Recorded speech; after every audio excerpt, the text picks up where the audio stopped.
पाकिस्तान का मोहरा बनी social media influencer या यूट्यूबर कहें, ट्रैवल ब्लॉगर कहें, वो ज्योति मल्होत्रा जो लगातार पाकिस्तान को सूचनाएं साझा कर रही थी। पिछले 4 दिनों से वो हरियाणा पुलिस की हिरासत में है और ना सिर्फ हरियाणा पुलिस बल्कि उससे तमाम एजेंसियां जो हैं, चाहे वो मिलिट्री इंटेलिजेंस सर्विसेज हो या फिर जो NIA की टीम हो, खुफिया एजेंसियाँ हो, वो तमाम एजेंसियाँ उससे पूछताछ कर रही हैं और उसके पूरे नेक्सस का पता लगाने की कोशिश कर रही है कि आखिर ज्योति मल्होत्रा किस किस के संपर्क में थी बॉर्डर पार से। क्योंकि जो पाकिस्तानी एम्बेसी में दानिश था, दानिश एक महत्वपूर्ण कड़ी था, लेकिन इसके अलावा भी कई लोग थे जो बॉर्डर पार बैठे हुए थे, ISI के एजेंट, जिनके वो लगातार संपर्क में थी और लगातार कोड वर्ड्स में बातें होती रही हैं।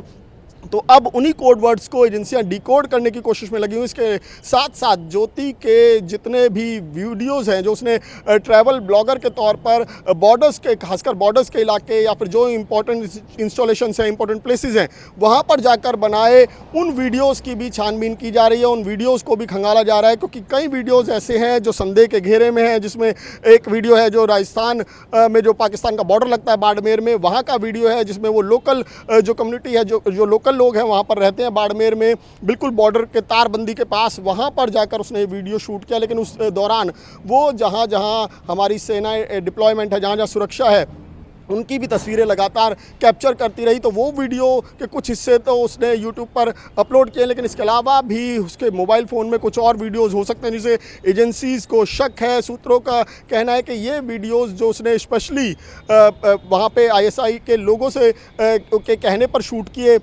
उन वीडियोस में क्या कुछ है तो ये सब उसके मोबाइल से रिकवर हो सकता है। मोबाइल का डेटा फ़िलहाल डिलीट कर दिया गया, जिसको रिकवर करने की कोशिश फोरेंसिक टीम कर रही है। लेकिन इसके अलावा जो ज्योति से अभी तक पूछताछ हुई है उसमें कई खुलासे और हुए हैं कि किस तरीके से ज्योति जो है वो संपर्क में आई दानिश के, और उसके बाद दानिश के कहने पर वो पाकिस्तान गई, बल्कि दानिश उसे इंडोनेशिया भी ले गया। कई अलग अलग देशों की उसने यात्रा की और इस दौरान वो कई अलग अलग लोगों से मिली, खासकर पाकिस्तान में जाकर उसको एक पूरा VVIP ट्रीटमेंट मिलता रहा। तो इसके पीछे कौन थे, कौन लोग थे जिसके लगातार संपर्क में ज्योति बनी हुई थी, और ज्योति लगातार यहाँ पर बैठकर क्या उनसे हिदायतें ले रही थी कि उसे कहाँ का वीडियो बनाना है। क्योंकि कई वीडियोस उसने बॉर्डर्स के इलाके के शूट किए, जो पंजाब का अटारी बॉर्डर है वहाँ पर भी जाकर उसने वीडियो बनाया, राजस्थान के इंपॉर्टेंट बॉर्डर्स जो हैं वहाँ पर जाकर उसने वीडियो बनाया, और इसके अलावा देश के कई अलग अलग इलाके हैं जहाँ पर उसके वीडियोज़ जो हैं वो सामने आए हैं। उन वीडियोज़ को तो एजेंसियाँ खंगाल ही रही हैं, लेकिन साथ ही साथ उसके मोबाइल डेटा को लेकर एजेंसीज़ बहुत कुछ डिपेंड कर रही हैं कि उसमें से कई चौंकाने वाली जानकारियाँ मिल सकती हैं। बहरहाल ज्योति से जो पूछताछ हुई है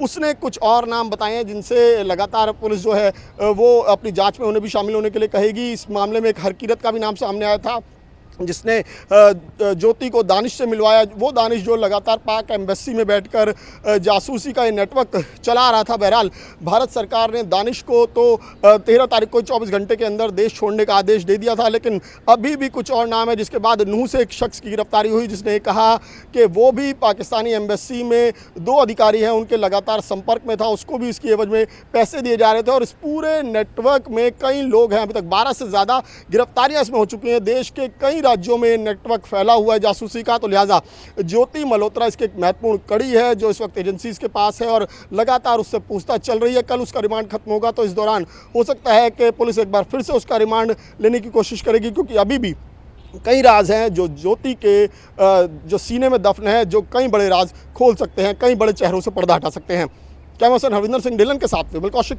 न्यूज़ 24।